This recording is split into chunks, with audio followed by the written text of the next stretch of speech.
We made it. Yes. We made it. Excuse my timing. Look, owning it right there. Excuse my timing. I heard she spoke about me and Yes. I never showed up. Yes, yes. That's So not on her. That's on me. And what happened, Iris? I told them, but let you tell it. What happened yesterday? Well, yesterday we went to eat out, and I don't normally do that because I have high blood pressure and they put too much salt in everything, right? So at about 3:00, I figured I'd lay down for a little while, get rid of my headache, and the next thing I know, Naima was calling me, talking about what happened. So that's when I woke up. That's it. And they do put so much. So we're in Atlanta, okay? They put so much salt in everything. I was actually feeling head and tightness this morning from going out to breakfast, and I'm like, they really. And then we had vegan on Saturday, and I didn't realize how much. That's part of how they give it flavor, is by putting so much salt in it. Yeah. Anyway, so today's topic is we're talking about how Naima got me out of my hiding spot.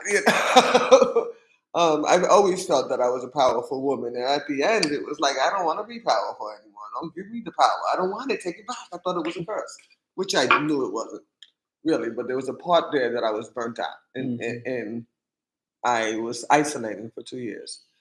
And when Naima saw me in another venue, she called me up, or first she texted me, and I was kind of avoiding.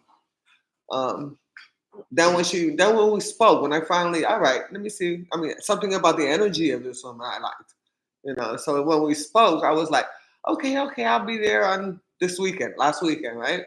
But then she wanted more, and it was like, no. That's exactly how I reacted. It's like, I don't want to be on film. I don't want to be on this. And I would say yes, and something in there backed me up. It was just fear. It was just simply fear of exposing who I am, and actually that's what I want the most, is to be who I am, where I am, no matter where I am. Just be me in any arena. This is my taste. That's what I want, and I'm working hard for it. And then I took a 2-year break, and it felt like I lost ground. So all the time she's sitting there telling me, come on. I'm like, no. But I wanted to say yes. There was something in my belly. And actually, it was something feeding up from my pussy, telling me, you want this. And the more I said no, the more that thing was saying, you want this. You want to stand in your power. You want to be seen. You want to teach. I mean, I'm 63 years old, and it's my job to be teaching the younger women. I believe that. It's a job of mine. I should teach the younger women. I have granddaughters. I have great-grandchildren. It's like, stop hiding, Iris, because the future generations need to know this piece. There's a place where we're ashamed about everything that we do to show power. At least that's the family I came from. And most women in the world are afraid of their own power. It's not gonna blow up the world. We're just gonna feel straight. Relax, people. The world will not blow up with women in their full power, okay? Yeah. And just as everybody is individual, so does the way full power looks, But either way, I want to be who I am, no matter where I am, instead of hiding in certain arenas, like going here, like go in front of men. All of a sudden, I want to play small, and so many areas where I used to play small, and I knew I wasn't small. And thought nobody can handle me in my full power because thinking I'm too big, but neither one of them are true. We're just who we are, just our natural, innate self. And that's what I want to be. That's where I want to sit and stand and walk, and care about what I think about myself way more than I care about what other people think about me. And I'm actually have access to that since this wonderful woman woke me up and I stopped fighting. And it's like I have access to that. After this weekend, I have put down even cigarettes for 6 days since this weekend, because that's where the power is, and I want to live. Yeah. And I'm thinking, why did I do that? What the heck? All of a sudden, I naturally put down the cigarettes, and it's because the power is coming up. I don't have to bury it. And the things that we use to bury who we are is unreal. The things that we use, drugs, food, whatever, gambling, alcohol, everything. We use anything to bury who we really are. Lord. And then when I was coming back into myself, because I've been here before, not quite this way. I never quit smoking behind it. Yeah. But yeah, and I thank you for that. And I thank her for being insistent. As I'm saying no, I feel it being permeated in my system. And it's what I want. So why am I saying no? Why do we say no to the things we want and yes to the things we don't? You know? And that's why today's topic is saying no when you mean yes. Because that's exactly where it went with her. It's like, no, yeah. No, yeah. And then, like, oops, I kept on forgetting. And I kept on falling asleep. And there was always something stopping me from showing up. So this is going to be a multidimensional conversation because Iris just hit on so many points. Welcome in. Hello, TikTok. Welcome in. Hi, Layla. She says she does the opposite. I reveal who I am naturally. Very good. And that makes me want to ask, well, how often are you in environments where your deep self is being called upon? You know? Because I find when we're in environments where, anyway, I won't go there right now. So this is a multidimensional topic. Iris just hit on a few points. And the one that jumped out to me specifically was when you said all the things we use to stuff our power down as women, cigarettes, food, etc. And yesterday I began to talk about giving a visual, our relationship being the crucible, the example of what desire looks like, real desire. Okay, where we're saying no when we want to say yes. Okay, and that's typically where that happens. Real desire is on the line, and we're afraid of something. And I remember Iris saying in her instance, is like she's going to be required to do something.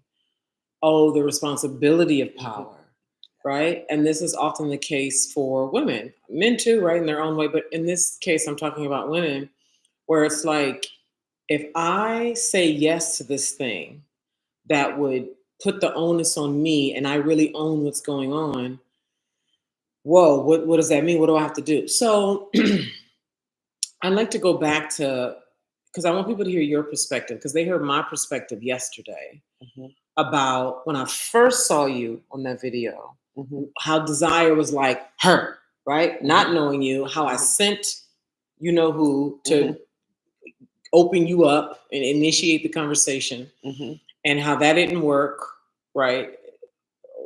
Or maybe it worked perfectly, but you know what I mean? That didn't work. So then I contacted you myself, and then we were back and forth, and then I could feel you like, but I answered. Yeah, right? And Yeah. the point of like how desire moves you through when the ego would have you quit. So I want to touch on that because I want women to understand when their desires rise, how to interact with them, especially for a woman who's new to saying yes to a desire. And she feels like she's going crazy. And then what about when you have a desire that feels wrong? Like at an ego level feels wrong, but at a body level feels right. Okay. Whoa. And then we'll at some point get into how we push our power down and the cost. Like this could be a serious, I mean, like we could really get into this, you know? So let's go back there. Let's go to bring folks up to speed who weren't around, okay, yesterday. I saw Iris on video last year. What was October? End of last year time. Yeah, October, November. And I've never met Iris prior to that time. I'd never seen her face before. But as soon as I saw her, I was like, whether you want to call it spirit, desire, all the things, it was a clear reach out to her. It was a clear, that's who you are to connect with. It was a clear, okay. Now, this is an example of your desire talking. Yes. Okay. And I had the option to ignore it. I could have said, no, I don't know her. What is she gonna think when I look at her? When I call her? I mean, she doesn't even know me. I mean, right? I could have did all that. And how many of us do that? How many of us make up stories? This is what I mean when I have said we make up stories that get in the way and they sound so good, so right, right? Well, I don't know her. She doesn't know me. What is she gonna think? How am I gonna look? Like, and then also because I didn't have any clear reason to reach out to you at the time. Yeah, that's very true. I understand. Yeah, there was no like, well, I'm reaching out to her because this. You see. So anyway, I went forward and I said yes to it. So when you're dealing with desire, it's getting used to saying yes to it and moving through the feelings. Now, here's the thing: true desire moves you through difficult feelings better than your will. Like trying to make it happen, force it. I know I got to do it. When you're dealing in true desire, it propels. Something about the energy is off. Something is happening. Okay. Um, so I reached out to Iris after the original girl didn't work. Her process didn't work. And then Iris and I started talking on the phone. Now, I told them that you have never called. You were not the one who was initiating with me. I was the one who was doing all the initiating. And desire is the one that had me continue to initiate because if I just looked at what was actually happening, I'd have been like, she's not even calling me. Like, she's not even initiating any kind of interaction with me. It got to a point where there were like a couple messages back and forth, but there wasn't any regular ongoing back and forth. And really the only thing that had me reaching out to Iris was desire, just feeling like we were to be in connection. That's the only thing that had me going. It had nothing to do with, well, she's not acting like, no ego stuff. Well, she's not doing this, so I'm not doing it. Well, it seems like she's not, or maybe I look needy. Am I stupid for somebody who doesn't even want to, all that?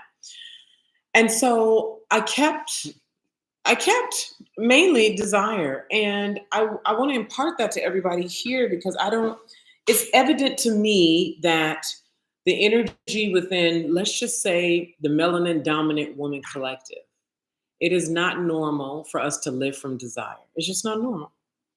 So I share that with you so that the next time you have a desire, you can say yes. Okay. Um, then I started talking about you coming here to Atlanta. And you said yes. And still I felt like it was a well, we'll see. Right. Even though you said yes, I felt like a well, we'll see. And I was thoroughly prepared to be here by myself because I've already made the investment, like I'm going. Right. I just know in the going, I'm also following desire to be in touch with Iris. And so we get here, we can just fast forward to it all. We get here. Um, we both arrived last Wednesday. And how did the weekend go? How did things go? I think it was amazing. There wasn't enough women, and we could have done better work with more women because my desire is also that we get together as women in our power without being haterators. That we actually get together with women like in the deep place that we live, like in that womb pussy space type thing. That place. That's where I speak from a lot because to me, that's where God feeds me. That's where the Most High feeds me. It's through this area, not through here. The body is a lot smaller than the mind to me. Yeah. So the power of us arriving in this space at the same day when I hadn't even known Iris just months prior, and she was resisting me. Yeah. What made that all transpire and move through was desire. Yes. This is the power of desire. This is one key point I want to get across today. Key power, true desire brings about your most desired results. Yeah. You can see what you desire by what you've attained. You can tell how strong your desire is by attainment, But the way I showed my desire is I was saying no, and it was like beaten down, like, yeah, you want this, in my head until I was finally admitting, yeah, I want this. I want these women to I want women to get together, step out in power. And it doesn't have to be loud. Power is not forceful. It doesn't have to be loud. It could be soft. Yeah. You know, it matters who the person is that's stepping out in their power and where their power is. You know, it's like it could be soft, it could be loud. Just be you. Just go down inside your own body and figure out what you want, what you need. Because desire is a heat-seeking missile. That's a T-shirt right there. Desire is a heat-seeking missile. And you will, if you desire it, you're gonna get it. So you're gonna get it. You know, if you desire it strong enough, you can tell desire, like I said, by attainment. And so I'm here. how does a woman clear her pussy space to strengthen her magnet for having what it is she desires? To me, it's just keep it open and let it inform your brain. So how do you get it open when it's been closed or it's foreign to you? Just feel your pussy. Just feel your pussy. You know, you don't put anything to block it. You know, like cross your legs, like we've been taught to since we were little girls. You just let it feed your rod. There's a rod that comes from your pussy all the way up to your heart and then to your brain. Once you pay attention, it's all this. If I'm scared, I'll say, "All right, feel my pussy." You know, in my head, I will be saying that, and then I'll feel the strength go all the way up. You know, so I think that I listen to my body a lot more than I listen to my head. Although I'm not gonna, jump in the river. I know better. But I let my body inform my head. You know, yeah. And it seems to, since I've been doing that, which is about 10 years, 15 years, things are coming out a lot better. You know, there's no more so-called depression, and it was.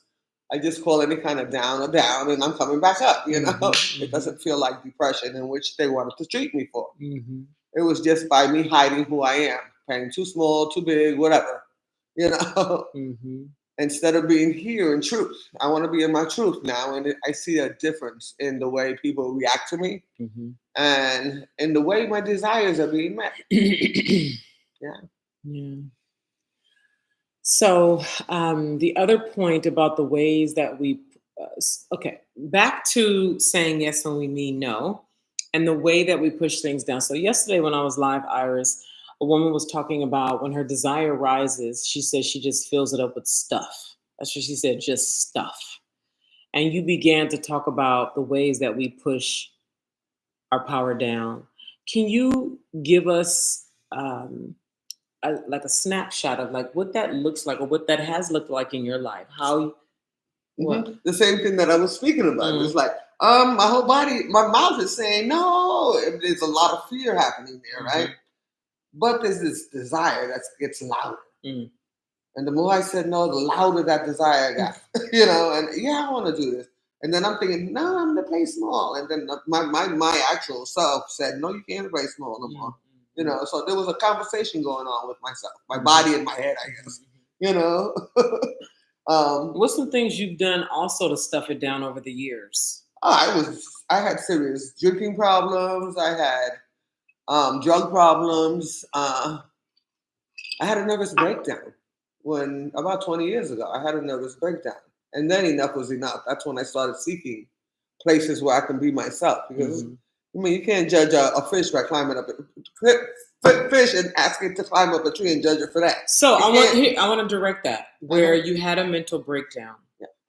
I am hearing Black men constantly talk in a negative way about, see, that's why all you women are depressed and you on all these medications and you gonna die alone with your cats because you ain't submitting to the man and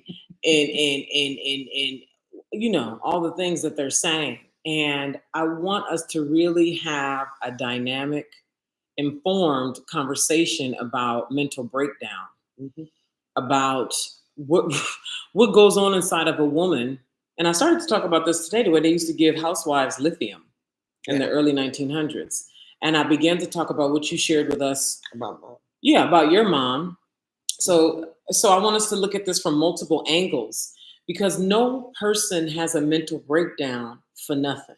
Yeah. Okay. So tell us about, and what I love about your perspective, Iris, is that you were born in 1960, right? So your mother, right, was of another time, and we can bring the past into now to help for us understand was just not talked about, that men don't really don't know. Like they Yeah. really don't know. And when they talk, it's like, have you done any research, sir? Or are you just like talking to one man and looking at YouTube comments? I want men and women to understand what it has been like for women prior to us, and what the men don't seem to understand about what's going on inside of a woman, who she is. And that's another thing I talked about earlier today. They haven't had to care, Yeah. okay, for a long time. Like white people haven't had to pay attention to us and care about us like that. And I talked about how the saying for white people was, when you've always been privileged, equality looks like oppression. And we're not even talking about equality, because there's no equality. I'm a woman and you're a man. What we're really talking about is a reverence for both of us, okay, an appreciation and reverence for both of us. So, can you share with us what it was like for your mom, and what what it was like for women of that time, so we can start to see what women have been up against? Well, yeah.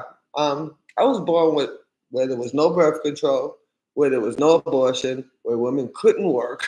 you know, um, even when women couldn't even own property unless it was under the man's name. Couldn't work? They could. Well, they could, but they had made menial dollars. There's no way in the world they can support their families, and a lot of times the men would leave us with these families, and we are all poor. Like we couldn't even feed our children. I remember my mother then. And if you fight it, and my mother was a little loud when she fought, they wound up putting her in mental hospitals and giving her shock treatment, because my father would call on her all the time. And that's all it took. That's all it took to drag somebody away from their children, take their children away, and put them in straitjackets and give them shock treatment.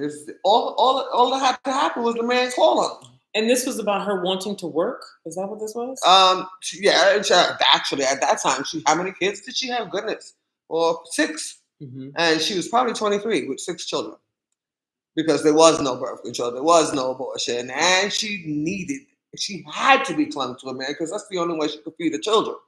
And if she didn't stay with the man that was abusing her, she couldn't feed her children. Mm.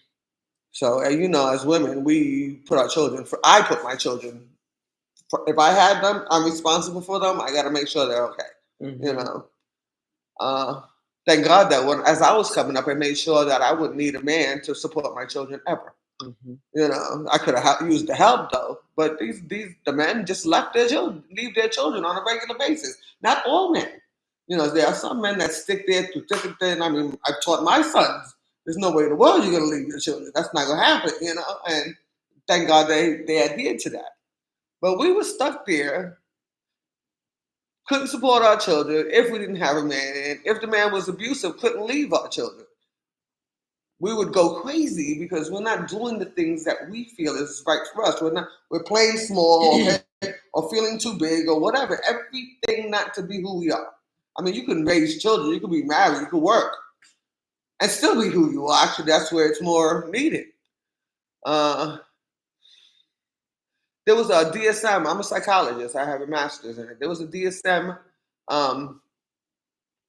something in the DSM book called Hysteria. And actually, it's on Hulu. There's a funny one. I mean, there's a funny picture called Hysteria. Everybody should see that. Mm-hmm. But called Hysteria. And because women were never sexually satisfied, they would go nuts. There's a place where we have to be sexually satisfied as well. Mm-hmm. But they would go nuts. And there was these doctors that would manipulate her, and all of a sudden, that's her medicine, mm-hmm. Instead of, teaching men and women how to speak what they want, or even the woman to direct the man to where she is, and the man just getting on top and riding. That's not lovemaking, that's porn.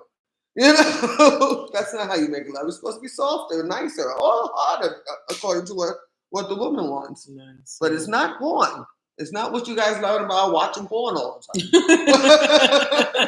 I know I have boys, so finding the magazines under the bed and all that, I went to do that. But there's a place there that they don't even understand how how to satisfy a woman because the woman don't know. It's not the man's fault. Yeah. Thank you. Thank you. Because the woman doesn't know, and the Right. woman doesn't know how to ask for what she wants. Yeah. You know. That's So right. in that place, we did. That's the bottom of Maslow's hierarchy of needs. You know, we have to, in order for us to move forward and feel better about ourselves. That's the bottom, like food. You know, like housing, like clothing. Yeah. I'm just saying hi, Wisdom. Thank you for liking the live. Welcome in. Thank you for following. Hello. We welcome questions. I know Iris is in there and talking to us, and I appreciate that. But bring your questions, bring your comments. We're happy to address them. The reason why I just asked Iris to share what it was like when she was a kid with her mom is to continue the conversation that started earlier today with a woman, well, with everyone who was here on TikTok with us about like why in March, what's today? March 20th, 2024, where we have all these freedoms, so many women are, particularly content creators, because I was talking about it through the lens of content creators who want to talk about things to sell their products and services, but like real deep human stuff, shame, trauma, how trauma really messes with the head and, the heart, the soul, the being, and what happens inside of you when you have experienced the variety of traumas and, or wants to talk about death or sex or sexual healing or um, uh, restoring a heart or, any kind of shame surrounding any of these, just why we feel so locked up in the throat and why we want to say yes, but we keep saying no. And I started to talk about how I used a window of 800 years. 400 of those I talked about chattel slavery and how melanin dominant women were forced to be unattractive, covered, fearful, small, raped, right? And then 400 years prior to that, and overlapping with that, the witch hunts and the Malleus Maleficarum, that it was law for 400 years. It was law overseas for men to capture, torture, and kill any woman who displayed any kind of liberation. And in that case, in that time, liberation meant growing herbs and healing people with herbs. Feeling our intuition. Plainly just going by our intuition. Having the way we do moon ceremonies and things today, please, you was getting hung if you got caught talking about some moon ceremony between the 1300s and the 1700s, something like that. Even teaching women, how Iris are on here now talking about women in power, please. And they would torture these women in front of their daughters, and so I wanted us, that's an 800-year window span that I just so just imagine that dominating the planet and the consciousness of the planet for 800 years. And that's just those 800 years. What about before 1300? Okay. Everything is our fault. Yeah. And, 2000 years Christianity has been here. And when the Catholics started pushing their version of Christianity, they immediately demonized the woman's power because they knew that if this woman is in power, we won't be able to get power. We won't be able to run the planet. We won't be able to run people if women know who they are, know their pussy, and they're connected to the elements. Do you know how powerful that is? I do. Can we please let that sink in? That they said if we're going to control the land, if we're going to control the crops, if we're going to control medical, because the women were the healers and the medicine people, they were the doctors. Men knew nothing about medical and doctor, nothing.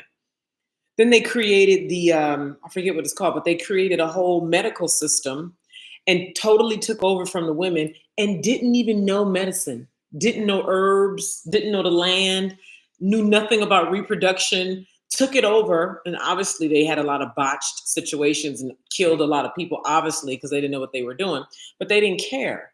They knew that in order to control humans, the populations, the cities and villages and towns at that time, if people needed medical care, the men needed to control the medical care.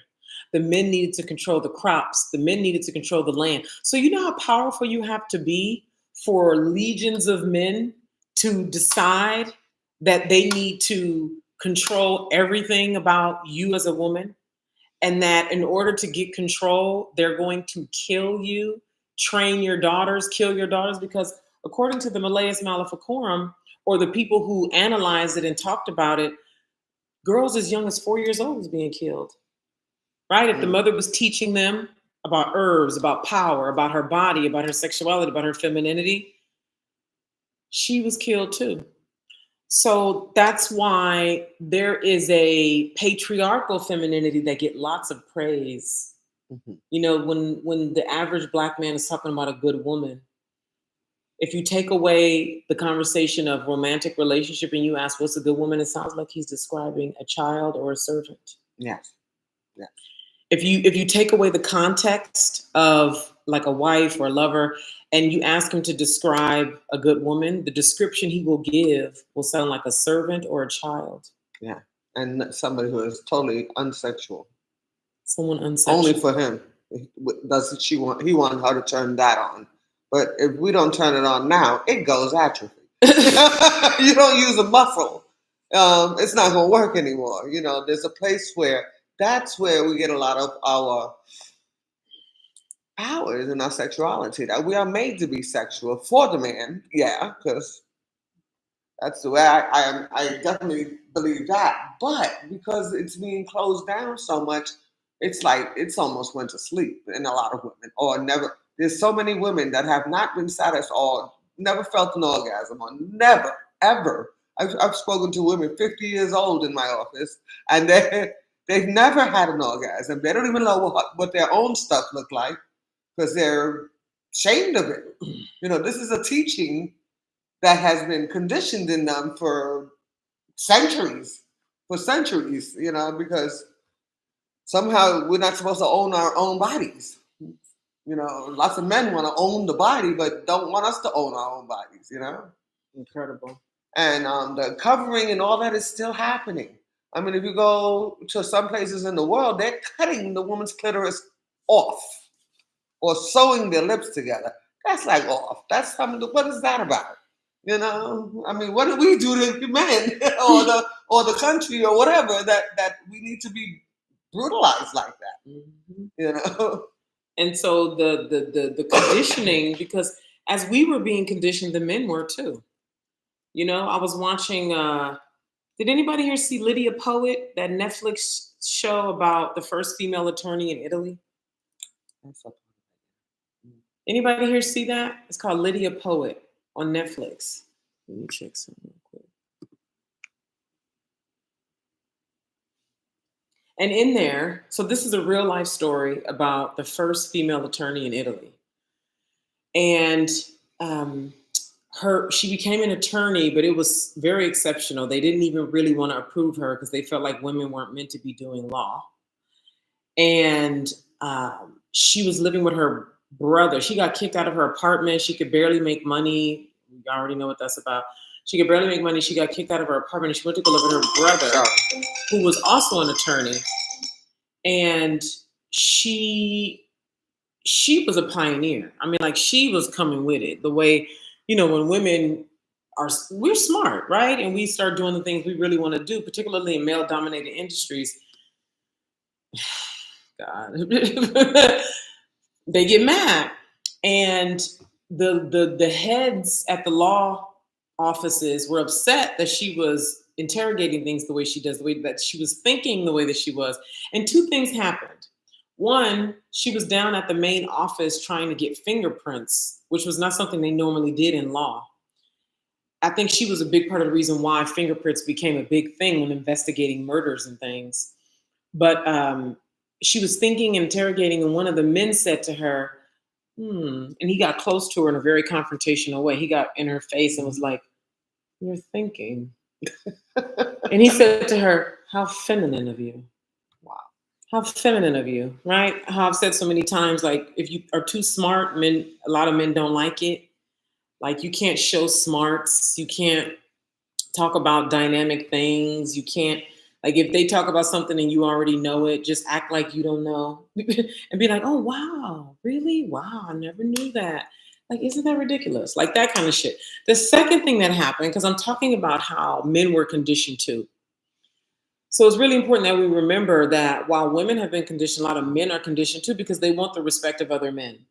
You know, they want status, they want to be respected and important. And if you, according to history, if you sided with women, you were looked at, you would be considered a simp 500 years ago.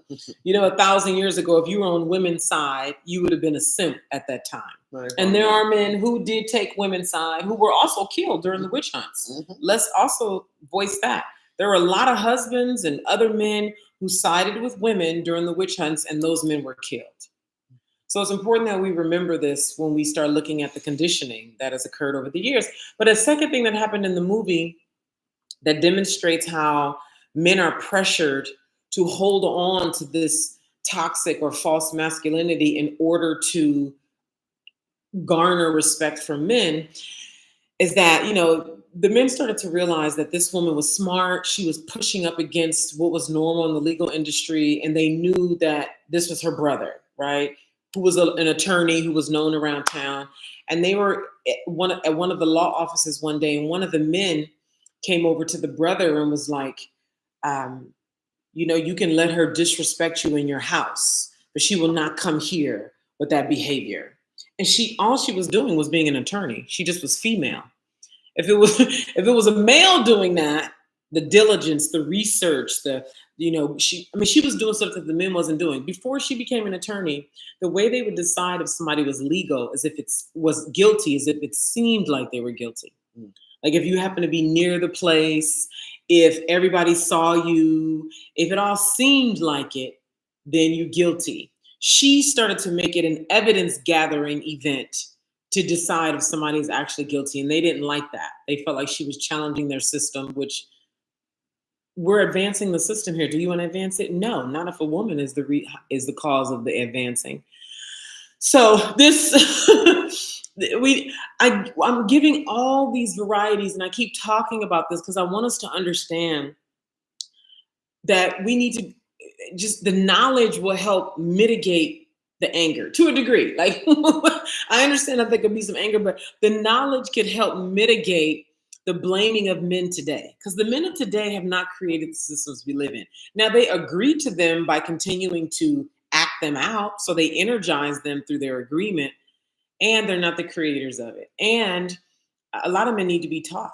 Most men, the average man doesn't know about the Malleus Maleficorum. He doesn't know about the witch hunts and that men were killed also. He doesn't know about men were, made these choices to either get respect from men and go against women, even against their own souls knowing, or side with his woman and risk his life, risk losing resources, risk losing his job, right? Which interferes with his respect at home, or the fear of that.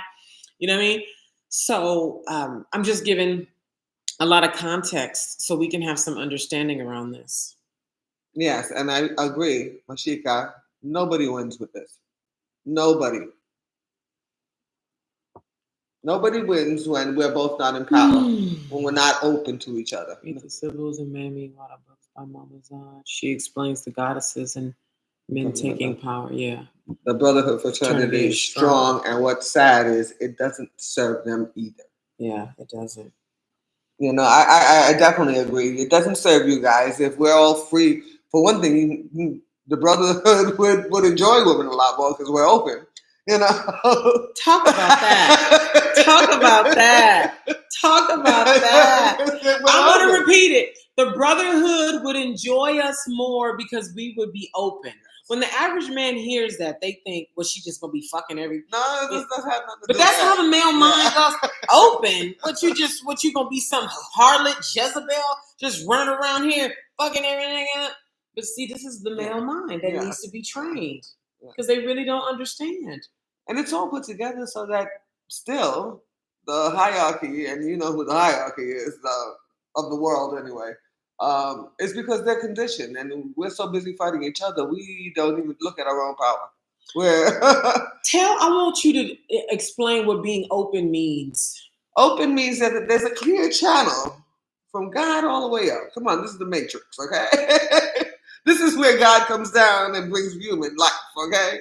But we're clear. We have a clear channel. We understand what we like. We know how to tell you like a little bit better like what we need, and we're happy. And we're happy wives, happy lives. Happy women, happy lives. There's an openness that we're not just doing it because you're in the mood. We're doing it because we're in the mood too. Yeah. And getting two people and do it slower and just enjoy every inch of any kind of love making. Every part of it is not all about wham bam, thank you, man. It's a place where we're open to it and we enjoy it and we wanna eat you men up. That's what it is. It's like it becomes good. It's dessert. It's not something done out of need or necessity or responsibility or duty or just because your dick is hard and you want to do it at 12:30 in the afternoon. Yeah, that's not the way you want to be received. Or you want to be received by a woman who's open. And it doesn't mean open to everybody. It could be more open to her man. And if it's open to everybody, hey, that's her path. Let her do what she gotta do. Don't slut shame. If that's what she wants to do, it's hers. As long as she's not, dedicated to a man or made promises that she's not keeping.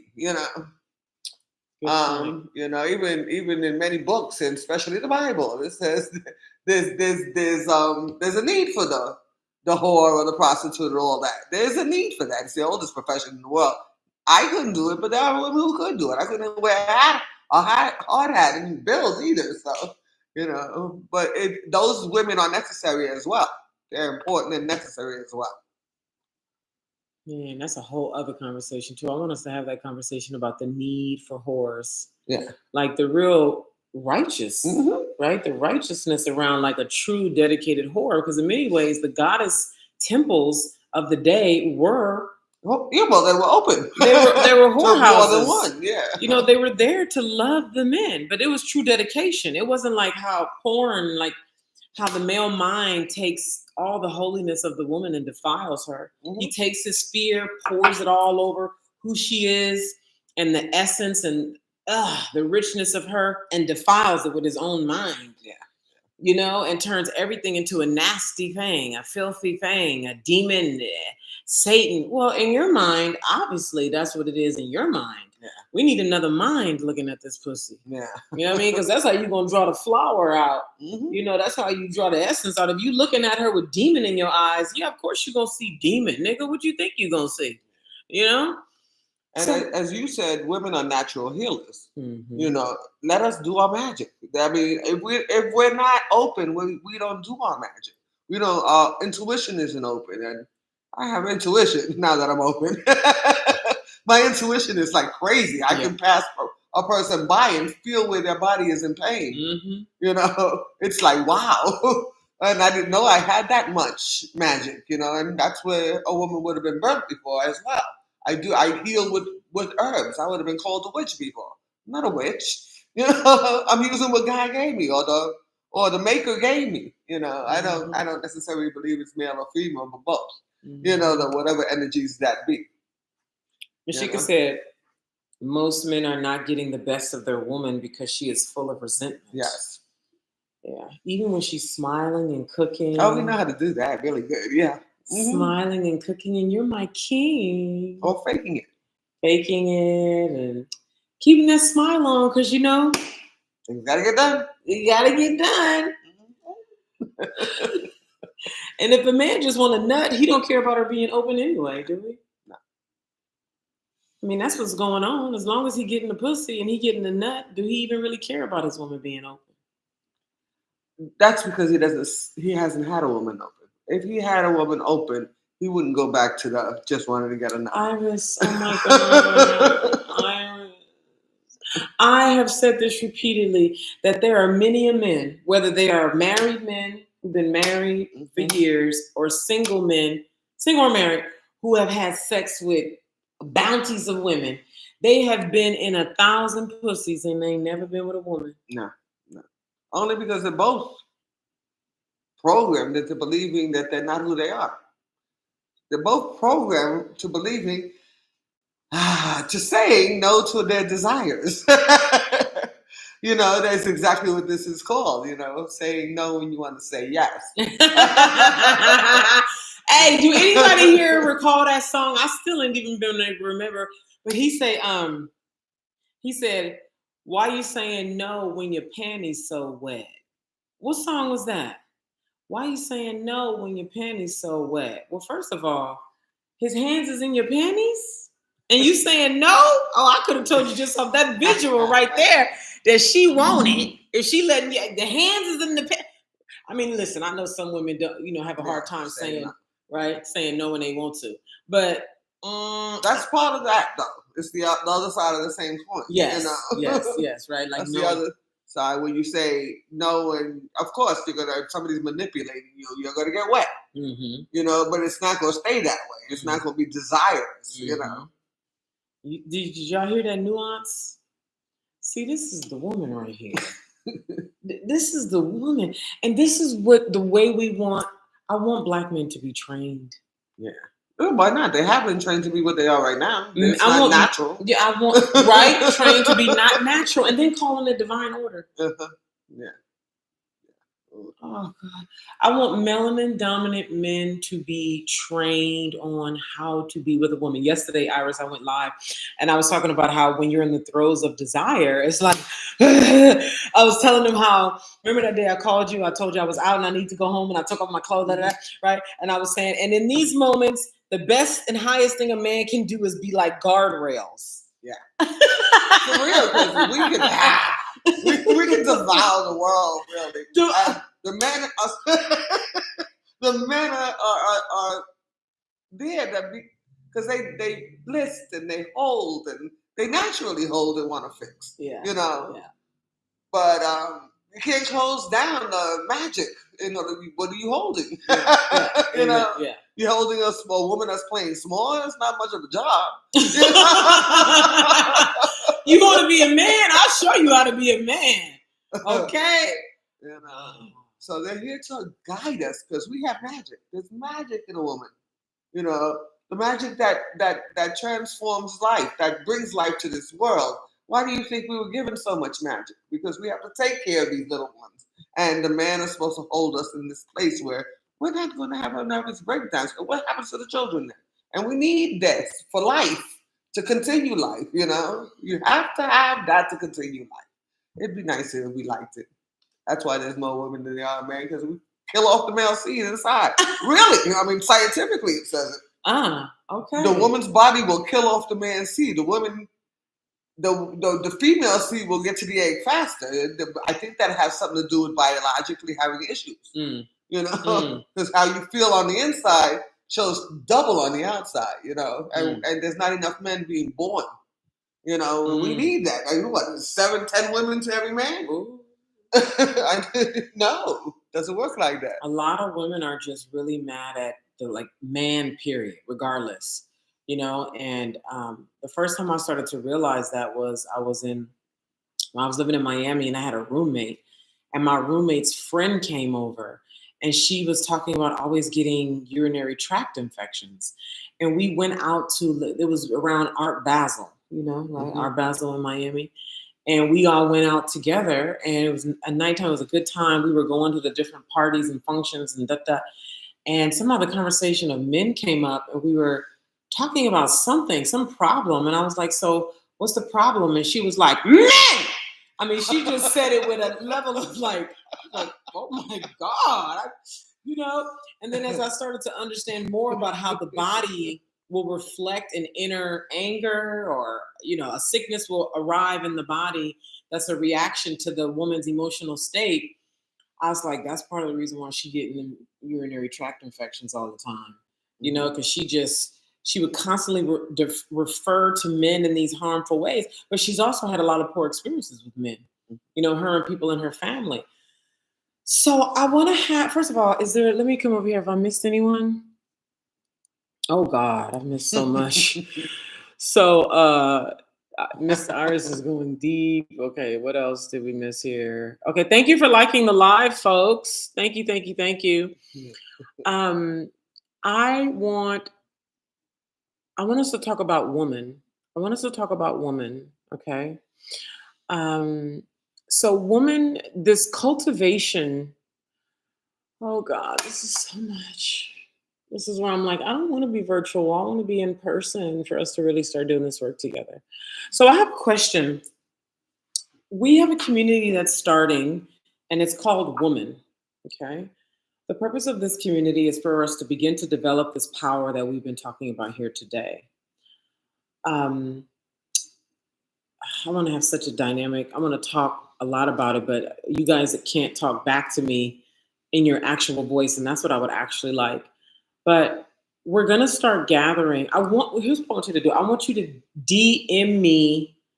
Um, I want a couple things. One, I want you to sign up to join us if you know Woman is for you. If you go to the link in my bio and on YouTube, if you go to the link with this video, there is a link. You'll see Woman. And I want you to click on that, read the details, sign up, and then DM me so we can start having a conversation. Here's what I'm looking for.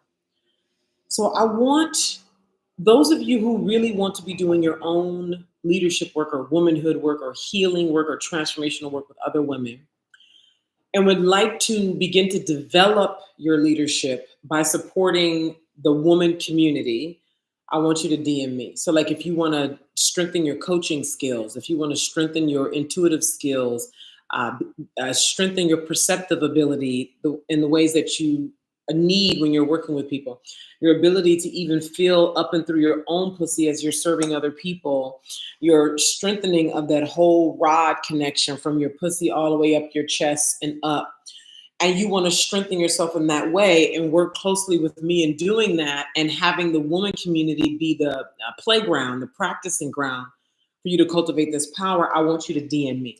Okay. Today, I want you to DM me. I want to start having conversations with people. I'm ready to start having conversations with women who want to develop themselves in this way because we're going to start gathering as a community, preferably sooner than later. I'm looking at end of April, early May. So there's going to be a lot of me in conversation with people. There's just going to be a lot happening behind the scenes over the next month or so. So all of us as a group can start gathering online regularly via Zoom. We can start looking at the next destination we're going to be meeting. We're looking at Sacramento, New York, and Los Angeles. Perhaps abroad. I would like to be in Italy in September, October, personally. So we'll see how many people want to join me over there.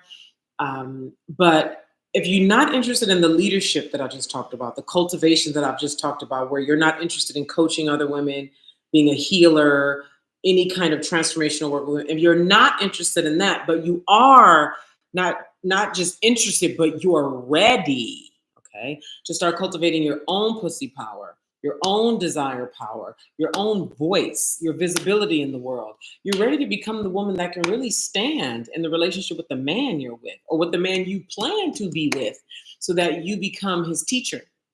Not by way of being like a formal teacher, but you teach him through your way of being, opening more to him, letting him experience what a woman feels like. Because most men have not experienced No a idea. woman. Yeah. They have a wife and kids who they've been having sex with for 20 years, never experienced a woman. They've had sex with 175 females, have never had sex with a woman. And like Iris said, once you make love to a woman, you will never settle for anything less. Right. And if you do, you'll be miserable because you'll always be comparing her to the other one. Okay. So if you want to be that woman who teaches your man or your man to be through your way of being, and you want to cultivate this pussy power that we're talking about, this is the real power, right? This is beyond or even inclusive of for all of the work that you guys see everywhere. The inner child work, the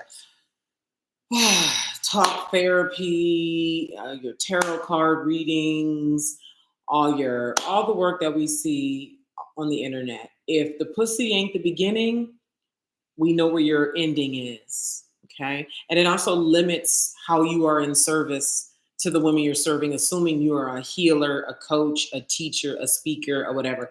Because when you are pussy powered, when you speak from there, which means you're going to impact the room differently, which means you're going to walk into the room differently, which means you're going to create different content, which means you're going to reach a different demographic, et cetera, et cetera, et cetera. So I want you to sign up for Woman today.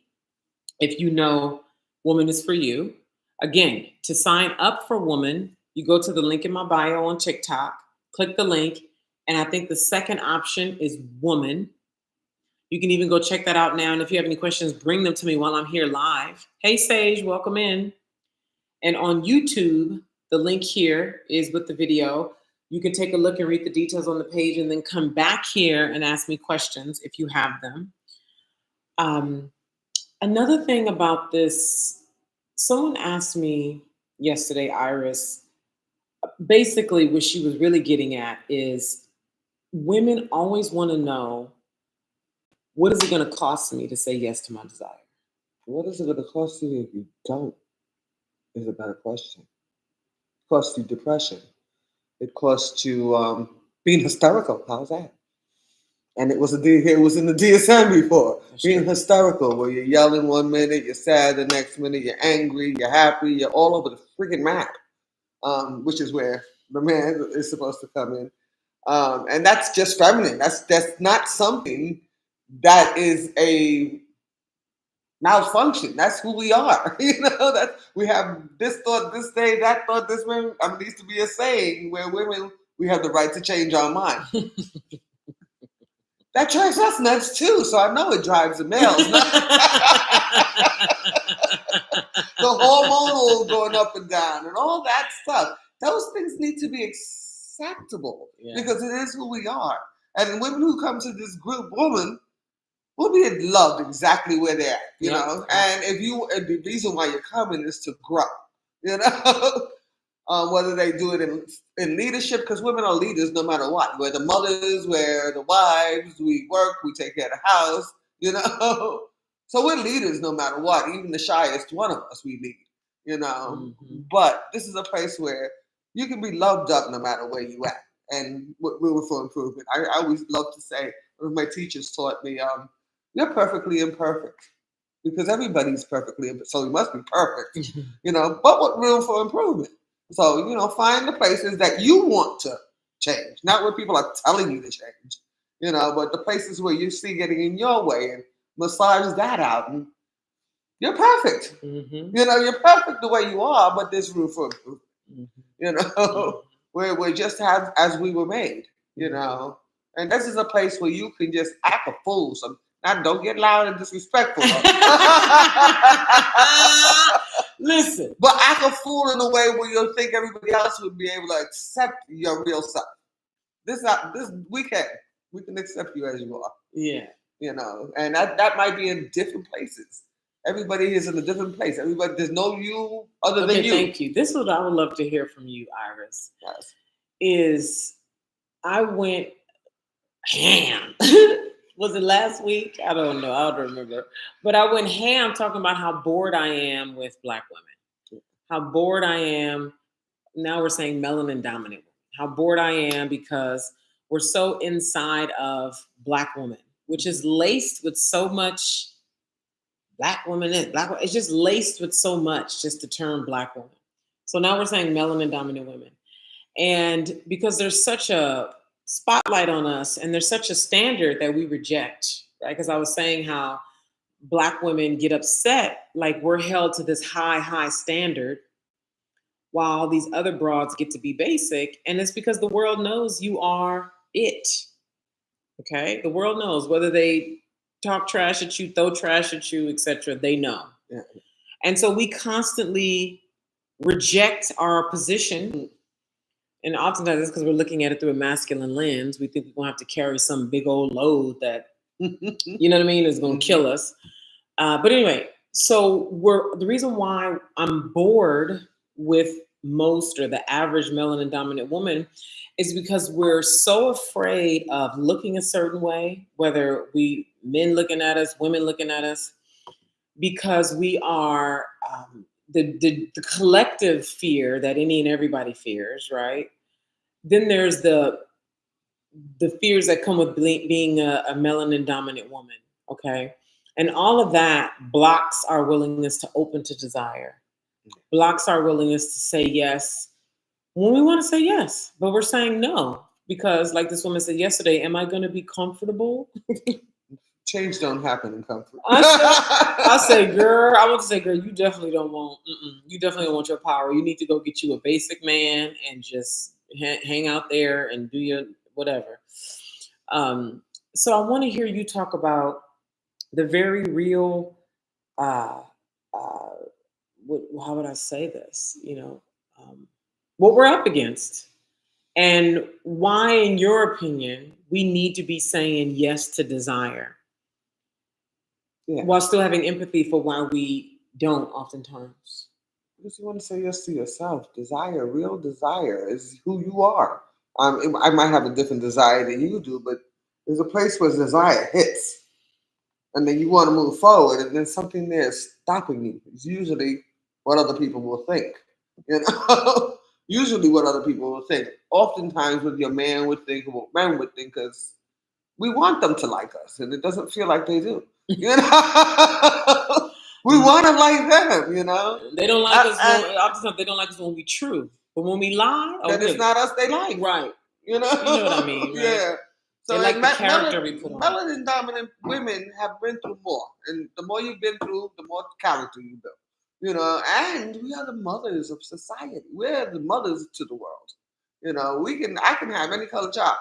You know, you can have any color child. You look at my family; there's all the colors in it. I think I'm probably one of the lighter ones.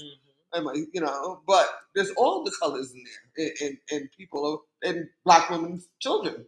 Excuse me, melanin dominant women's children. But we can raise any child. We can raise the world. We have raised any child of all colors, and we have raised the world. But we don't give ourselves enough credit. Yeah. You know, this is what we do as a norm. I don't care if it comes to a child. My heart melts, and if that child needs care, we're gonna care for them. Mm-hmm. And that's what makes adults is the love and the heartfelt caring for the children. And if we're not caring for ourselves, you know, how are we gonna care? Put the oxygen mask on your own self first. You know, learn how to breathe yourself first, and then you can help somebody else out. Even better, with more strength, more knowing what to do. And when you're held down, things are all jumbled in your head. It doesn't. That's for me. Let me say it's for me. When I'm not being who I'm supposed to be, then all of a sudden I'm fawning. You know, fight, flight, freeze, or fawn. Those are the 3 F's I call it. But I'm fawning. My brain fogs, and it's like I'm not doing the things I'm supposed to. And it's obvious to me the way I feel about myself that I am not being in my natural self. Mm-hmm. You know? Yeah. I don't care what else happens as long as I can stay in me, no matter where I'm at. I'm telling you, be true. Mashika, hey, can't do nothing. Yeah, I don't like us when we're true. Like because I'm telling the number of men, because I've been thinking about this a lot lately as I'm strengthening and really standing in who I am and not bending because of men. And I just think about my dating life, you know, from after my divorce up until, 2 years ago or so. I was agreeable. I mean, of course, I had my spice to me, you know what I mean? But I knew how to, like, keep myself quiet and in the back and down in order to deal with men. And I have to pay the price for that because they never know who I am because I know how to play a character to make myself likable. And that's what all women know how to do. Okay? Yeah, we're masters of faking it. Yeah, we're masters of faking it. And it's like, as I stand in the truth of who I am now, I see how men look at me different, how it just feels different around them versus when I bend myself to be more appealing. Oh my God. You know what I mean? There's just, and it's like, I'm like, wow. And it just makes me think about how many other women do it, how many of us do it for our entire lives, the cost of that over time, and understanding why women bend and why, you have kids, right? Mm-hmm. And he paying the bills. You're going, please, you're going, my king every damn day. You're going to say whatever you need to say and fake and bend it over and keep things together. So, you know what I mean? And the question that came to mind while you were talking was, some Black men can be really mean. Melanin dominant men can be really mean, right? I've worked with a lot of women, and you have your own experience with a lot of verbal abuse from men. Yes. And physical abuse, verbal abuse, and even the kind of financial abuse, like withholding money. How do women navigate that? We still got to keep doing what we got to do. Mm. That's the only way. We're not happy. We're not in our full selves, but we have to still keep it moving. Now, which is more than what my mother could have said. You know, Mm-hmm. we live in a different era right now where women actually are starting to get their power, but still being called names behind it, still being shamed behind it.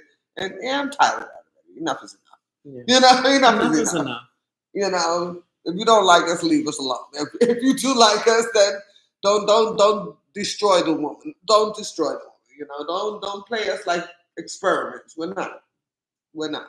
We're human beings. Yeah. You know, people just experimenting on the youngsters, and that drives me the most crazy. But you know, people experimenting on the youngsters and then destroying them for the next one, and then calling it her fault. Ah, yes. Right, when she been ran through and she bitter and all that. And she mad after she got jerked around. Yeah, it's always some man that is you know, is inside of the story of no woman becomes bitter by herself. Yeah. Let me tell you that. No woman is just living her life single by herself and just wakes up bitter one day. And they get the cats and the dogs because at least there's unconditional love. And so, like, when I look at the comments sometimes when, you know, the prevailing, you know, the low and animals. I heard that more than once. Right. And then the women are like, yeah, women are actually preferring to be single with their cats over you. Doesn't that tell you something? Really? Like, don't you ever ask yourself how all of these women are preferring that over you? Like, are you going to ask yourself that without all the ego involved? They prefer to be single with cats or dogs over you? Because we need connection and love. So, you know what I mean? You know, and women right now are very starving. They're starving for that kind of love. And we're not getting it from the men. So we give it to ourselves, and we do compensatory desires, you know. Compensatory desires. Like what? Like get the dog. Mm-hmm. I had to get 3. Mm-hmm. You know, because I like that love. Mm-hmm. I want to touch. And if I had a man, I'd be rubbing his chest on a constant basis. I'm telling you. So we don't have that. So I'm just petting the dog. But either way, no matter how I come into the house or what mood I'm in, they love me. Yeah. They take me, they accept me unconditionally. Yeah. You know, and this was what we all need as humans. You know, even if you're a little mad, be mad and don't forget you love the person. Yeah. While you're mad, you know. Yeah. But no, the compensatory desire is just meaning that, you know, if I can't have what I want, I will actually feel the love through an animal. Yes. Yeah. So in actuality, I don't prefer. For the status quo, I do, because right now, man, I like hating on us. Well, we're evolving. I mean, this is not our natural state. Barefoot and pregnant at home. Only when we have a baby, but it's not our natural state. You know, it's not our natural state not to be stronger in our power because we have a lot of power. We can move mountains. Trust. Ooh, trust. Without physically moving much. Okay. Without physically moving much. That's the thing. Joy said we need more sisterhood. Yes, we do. Yeah. I agree. That's the whole idea. So that what she was pointing to woman. Let's have it happen. Sometimes we gotta spend a little money. Let's go do what the heck. But anything. Iris is from the Bronx. Y'all hear it? She from the Bronx, like a bug. You know, I mean, we spend money on makeup and wigs and nails and feet and all that stuff. Why not spend money on going inside and not be outside? Yeah. You know, going inside and being a sisterhood and each one teach one and holding each other with love. I would love to hear what any woman here, even if you end up watching this as a replay on YouTube, what would the best sisterhood look like to you? Because I hear this and I'm like, I wonder what women mean when they say that. They need sisterhood. They want the love of their sister. Yeah, what does that look like, though? You know, what does that look like? Are we living together? Are we traveling together? Do we buying land? Buying land? Do we live in? Iris keeps talking to me about buying land because that's where you get real love. That's where you get real riches. That's where the wealth building starts. And What? I want to build wealth before I step out of this world. Hey. I want to leave something. I want my kids to have, generational wealth. It was taken from us. Let's do it. Let's do that for our children. Let's do that for ourselves. Get 10 acres of land. It's nothing out here. Compared to every place else. Yeah. And we can grow food. We can also, part of being strong in yourself is to feed yourself correctly. Like I said yesterday I couldn't come on because I had high blood pressure. I have high blood pressure and it knocked me out because I was eating salt the whole weekend. I should know better than that, but I did. I didn't, not thinking about the fact that I can't eat this much salt. Didn't think it would bring my blood pressure up as high as it was, but we're not eating correctly. We're not feeding our bodies either. So, once we feed our minds and we get the desire, let's start feeding our bodies with the right foods. There's a lot of things we can improve. And as women, we can do it for sure. Because if we're healthy, so will the world be healthy. Because we feed the world. We feed the world. We bring life to the world. We feed them. We make our own milk to feed our child. How badass is that? Hey. Bring a child and then have something to feed them. I love it. I love Iris's wisdom. Thank you for liking the live. Sold Bay. Joy said, what I see in my mind's eye is land, sunshine, laughter, children, connected hugs, warmth, wisdom, teaching. Yes, all that. I'm telling y'all right now, I'm a California girl, so that's a conversation to be had. And I love Italy. If y'all didn't know, I love Italy. I love California, and I'm also aware of the possibilities in places like Atlanta. I'm actually, Mashika said, I'm actually buying land in Chattanooga with a friend. What y'all gonna do with the land, Mashika? Gardening like an village, Joy said. Iris gardens. She has a garden at her home right now. I live in Florida. It's way easy there. I mean, I have all sorts of fruit: papaya, mangoes, bananas. Logan fruit, which is very high in nutrition, and pomegranates, and all this is growing in my land. I love it, but I want to do it in connection with other women. Yes, and men too. Yes. As long as we're, because I'm seeing women every day, I want to see men. I want men to learn what we need and what we want and how to make us both happy. And nobody. It's not our fault. It's not their fault either. Yeah. It's a thing. It's a tool of the adversary. Yeah. I would say it just like that. Yes, that we are getting along this way. It's not either one of our fault. I don't want to blame the man. I don't want to be blamed for it. Yeah.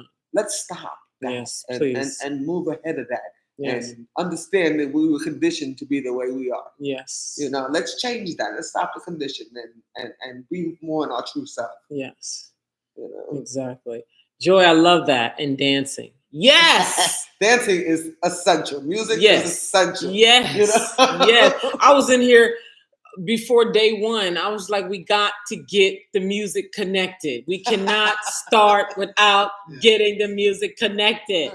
It was like nothing else mattered. Where's the music? Hook this up. Call him. Blah, blah, blah. And we had it fixed. And I'm telling you, once the music was fixed, I was ready to go. The music was fixed and I was ready to go up in here. Not only that, you can work with all your emotions through the music. Mm-hmm. If I'm pissed off, I put rap music on. If I'm feeling lonely, I'll put that on. If I'm feeling lovely, I'll put that kind of music on, And every once in a while, I play that stupid thing called the happy dance. I call it the happy song. You know what I'm talking about. Mm-hmm. Because I'm happy. Room without a roof. That's the glass ceiling. That's the glass ceiling that we're all under, Yeah. Sometimes when I'm sad, I'll play that. So it picks me back up. Yes. Mm-hmm. So music, what they say, calms the savage beast. Oof. I'm telling you, because sometimes when she get the raging, it's like, please, I need calming. If I had the right man in my life, I'd be like, come here. I love Cali too. I need you now. I love Cali. I lived in California Joy for said 17 Cali has always been calling me and would be so ideal. I'm telling y'all, California is quality of life. I would like to have land in California. First of all, let me say that California and Italy. Let me just okay, California and Italy, and the weather. Now, the last 2 winters have been strange. Okay, maybe Southern California. Yeah, but even area. still, the weather, the level of in most places, if you live even near a big city or even within 20 minutes of San Francisco, Sacramento, San Jose, so this is northern I'm talking about, or even if you go up more northern where the snow is, which is what I'm not talking about. The point is there's farms and quality food everywhere. There's farms and like where I live, I can drive to farms. I can get to multiple farms within 20 minutes. Okay. Also, living in California, you have access to so many lifestyle dynamics within a drive, right? It is very accepting of different lifestyles. Right. So where I am about an hour from Napa.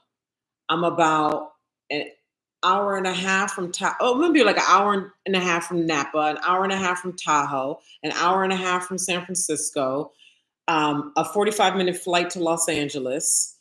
What else? Vegas is an hour and 10-minute flight if I want to go to Vegas. It's just a really good location for quality of life. And you can grow. And it's access to quality food. That really matters to me. The food, the weather, okay? And the reason why so much has gone there to be birthed is because it is a birthing state. Yeah, Hawaii is close, right? It is a birthing state. It's a place where you can go to birth things. Like if you have an idea that you feel like is pioneering, if you want your children to have like a global mind, global friends, especially if they're into technology engineering, your child could very well be in class with a billionaire's son or daughter, could very well be in class with the next Mark Zuckerberg because technology dominates the state. You know what I mean? So when people talk about the cost of living and it's too high, my mom and I had a really detailed conversation about this. You're not just paying for rent and food when you live in California. You're paying for everything you're getting access to, the quality of people, the kind of consciousness that's there. And as a collective, it would work. It won't be so hard on everybody's pocket. As a collective, it would work. Thank you. You see? Exactly. There was all these articles about all these people was leaving California and moving to Texas and Georgia and Florida during COVID. And now there are articles being written about how many want to come back but can't afford to come back. You know what I mean? Making all these bad decisions with all these political conversations going on and You don't want to give up no land or property in California, first of all. My mom sold a house in Richmond, which is like 25 minutes from San Francisco. She sold that house 20 years ago and she regrets it to this day. She paid like $125 for that house. That house is worth over $500,000 now, you know? And so I've traveled a lot. You know, there's a lot to enjoy about different states. Like when we were walking on Sunday, we walked through that neighborhood. Beautiful, beautiful porches here in Little 5 Point. Beautiful houses, beautiful, wonderful things. But I would not want to live. Yeah. It wouldn't be the best, but it would be cheap land. Yeah, the cheap. So if it's just a price choice, okay, yeah. But it's not just a price choice to me. It's quality of life. It's longevity. It's consciousness. It's the birthing of new things. I'm telling you, if you really are of a pioneering mind, you know, if you really are about advancing spirituality, just advancing in your life and thinking, and if you have children and you want your children to be exposed to children who are also being raised by parents with a global mind, expansive mind, and you want your children to have better opportunities, if you will, California, I'm telling you, get them into a good school, or even if you homeschool and then have them go to school a day or two a week, you know what I mean? So, yeah. And they have it definitely better than here and better than New York. The education system up there was fantastic. I raised my sons in California. Yeah, I mean, I'm telling you, you up in Northern California, it's technology central. I mean, So either way, anywhere it is, what we want to do is build more wealth. Yes, thank you. You know, anyway, and land ownership is like number one to build wealth. And if you become a farm, it's even more wealth. You know, and you can eat well. which is even better. That matters so much. What we put in our bodies matters so much. So this is my life. This is Iris's life with all her running and hiding, and Iris has done a lot of cultivation over the years, and our relationship now has taken her over into the edge of the real coming out with this power. Yes, it did. Yeah. Like I said, I thank you every day. Yeah. Because it's needed. Yeah. Mm-hmm. And all the generations. The reason why I made Woman $99 is one, even if TikTok get banned, that's going to take some time to get banned, whatever that's going to happen. A lot of the women who follow me on TikTok are between 21. They're young. The analytics behind shows you the age demographic of the people who watch you. Most of the women who watch me are under 30. And then the next demographic of women who watch me are between 35 and 45. And then the next demographic are women who are 45 to 55. And a lot of women who are under 30 contact me who are already feeling some version of what I've been talking about. And, I was yelling at Iris on Sunday when we were out having a latte about how do you get to 63 years old, which is how old Iris is, and not one person had the capacity to be with you. They couldn't hold it. Well, it was too much for them. And same with Iris's mother. Same with your mother. Mm-hmm. Same with, right? And so it's like we need a space that all generations can come into, no matter their age. Yeah. So that's a big part of the reason why Woman is $99. This is the long game. This is a long game community. And it's interactive. It's like all of you all are part of it. It's not me running it. It's like how we're having this conversation here right now on TikTok, having these kind of conversations privately with people who are actually in the community, who actually care about the community, who actually care about their own growth and care about the growth of women younger than them, older than them.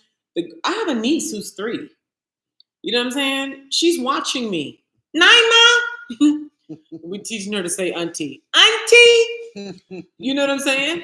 Like she is a wild thing. She is a wild thing, and she's been one since before she was 1. Okay? She was showing signs of being a fierce thing before she was 1. So who's going to be there for her? You want to see what a real woman acts like? Look at the child undamaged. Please repeat that. That's a T-shirt. Repeat that. If you want to see how a real woman acts like, look at the child undamaged. Look at how they walk with this pride. Yeah, I have like 4 granddaughters, right? They walk with this pride. They like diddy bopping almost. Yay, life is nice, and you'll see that in this child. Don't do that. They're gonna do it anyway. Mm-hmm. The minute you're not lucky. But that's the real woman. As undeveloped, we can't even do that. We're told to assimilate, not act like this, and keep your legs closed, and keep your mouth shut. Otherwise, you're not going to get a husband. That's exactly. I was told that by my mother. You talk the truth too much. You need to stop. So I wrote this down. I'm telling you, Iris be talking, and normally I have my phone, and I hurry up and record. She says things that I think are amazing. I hurry up and put it in my phone. I'm like, this is going to be on a T-shirt. T-shirt line is coming. Oh, some of us we were filtered. Well, because people talk shit sometimes. Trolls come in, good, and then TikTok just filters it out. I hope they're not that. Listen, I want to make sure I got it. If you want to see what a real woman looks like, look at a child undamaged. Yes.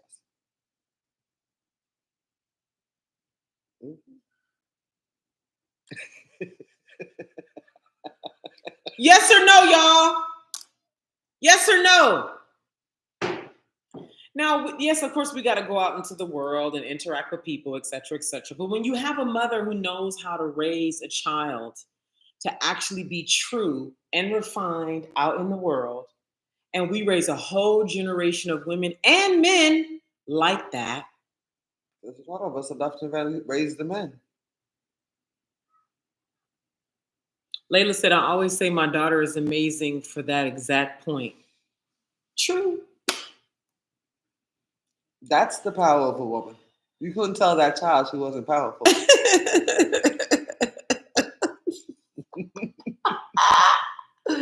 I'm just thinking about my niece, how like bright she is.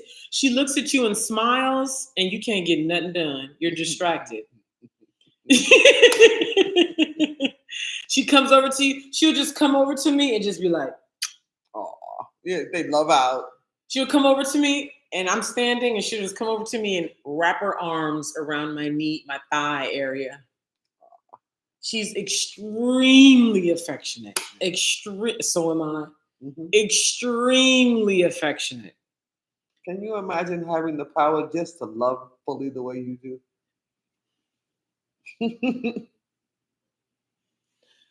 The world would be loved up. To love the way you do versus Holding it back, afraid it's right. The man gonna think you wanna have sex because so many men don't know how to engage in non-sexual touch. That's another thing that men need to be trained how to do. How to engage in non-sexual touch with women. Because they, if a woman is free, or when she's free, as you're talking about right now, and you're loving the way you love to love. Like I've talked about on here about how I've gone on dates with men, and my natural self wants to touch their leg because that's how I am. Wants to, lean on them or hug them or like touch their faces. And I'm like, I'll stop myself. Like, nope, because then he's gonna think I'm trying to have sex. And then, well, oh, you was acting like you wanted to have sex. No, actually, I was just being my affectionate self. Affection to me doesn't equal sex, but to your male mind, it does. So that's why I tampered myself down so we could get along here. Actually, sir, if you want to know the truth, you see what I'm saying? I want black men to be mature emotionally, and then they're understanding women and wanting to understand women and liking women versus demonizing so much of how we are or calling us crazy and mentally calling the crazy house on us, like how they did, right? Yeah. Now they can't actually call it crazy house. Now they just, in their own mind, they call us crazy and then relegate us to a harlot or a mental Jezebel spirit. Mental disorder or some shit like that. Yeah. So there's work to do, and the work to do is you developing your power. Yeah. Regardless of what other people think. Regardless of what other people think. That's where I had to go. I would prefer everybody to love it because my badass self is a badass and I love me. But if they don't, oh well, I still have to be me. I can drop it like it's hot. How you take it is how you take it. Drop it like it's hot. Joy said, so many mistake friendliness or affection as desire. I'm telling you. Yeah. Well, we desire, y'all know it too. It might not even be verbally. We will send out that power. I'm telling you. We will be the call. We are the call. And learning how to deal with things that don't fit inside of man-made morality. That's a whole other conversation. What are you talking about, Joy? And I want to say this. This is beyond just us being on here. I want you to go sign up for Woman right now. If your soul, your heart, your pussy, your knowing is saying yes right now, please go sign up right now for Woman. If you know you want to be in a leadership role, as I talked about earlier, where Woman is the place where you get to be supported closely with me. So this is a different relationship than folks who are in Woman. Yes, you're in Woman, but you're also being guided by me, supported by me, and refining your coaching skills, your pussy power skills, your intuitive skills, your presence in serving and being in connection with a variety of women. Because Woman is for all women. It's not just for melanin dominant women. It's for any woman around the world who was born with a vagina. In case there's any transgender folks, okay? You must have been born with a vagina to come into Woman. And that's also been placed on the website. Yes. Yes. Woman. Yeah. Okay. Okay. So any woman in the world who's 18 and over, who's born with a pussy is welcome. Okay. So no children under 18 years old. At some point, I think that's going to be added. But for now, we're focusing on people who have the legal right to make decisions about their body. Exactly. Okay. Their mind. Yes, you're right. We will show desire when we're ready. You're true. We do. LOL. King Judah, you laughing because I just emphasized you must have been born with a vagina. You must have been born with a vagina. I just got an inclination to do something. Hold on one second.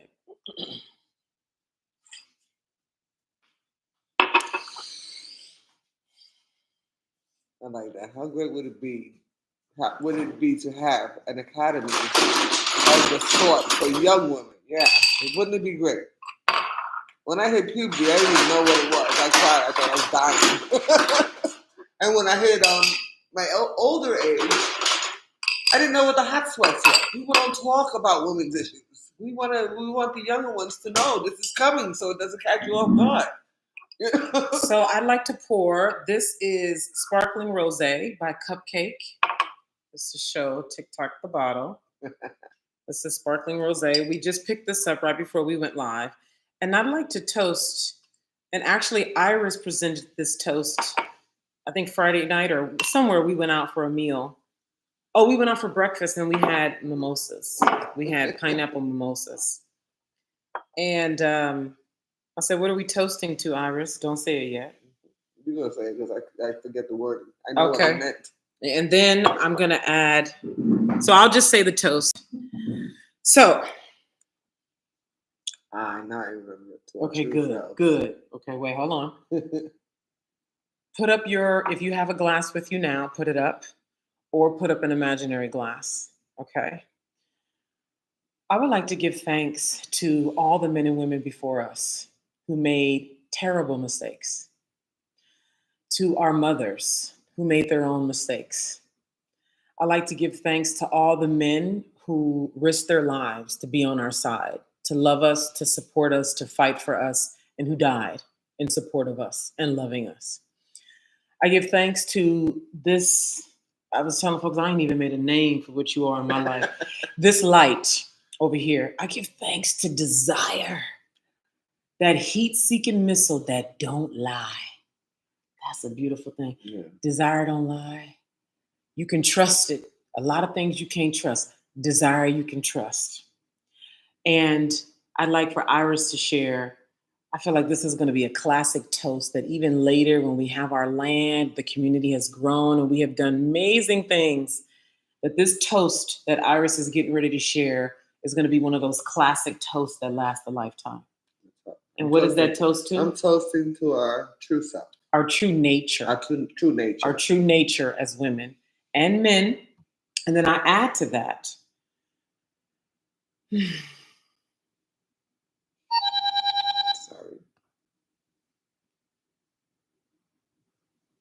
There's more, and I'm going to leave it there for now. A toast to our true nature. Yes. Hallelujah. You have to sip, Iris. I always forget that part. Thank you. So okay. Put this lower. Does anybody have any questions about woman before we go? We're getting ready to go. Does anybody have any questions about woman? Or about anything we discussed here today? Or would you like us to elaborate on anything that was discussed here today? How great would it be to have an academy of the sort for young women? Mm-hmm. I need y'all to start taking action on your ideas. Folks got a lot of ideas. If you feel called to do that, take action. I want y'all to know, or you already know this, you need to be ready to really stand if you're really going to do pussyfied work. You need, if you're dealing in true power for women, with true power for women, you need to be able and willing and committed to standing in true pussyfied work and being for the man who's ready. Mm-hmm. Anyway, there's so much more. I feel like I could keep going. Y'all know I can go. I'm being distracted because my brother. You're welcome, Layla. Yeah. All right, we're out of here. Thank you so much, lovelies. Just looking to see if I missed anybody. Nope. Thank you so much. Thank you, Iris. Thank you. See y'all. Okay, TikTok has ended. Bye, YouTube. You can look at I don't see anybody over here in the chat, so I don't think I missed anybody. If you have any questions, feel welcome to email, but you can sign up with the link to Woman in the description. All Okay. right. What did you say about?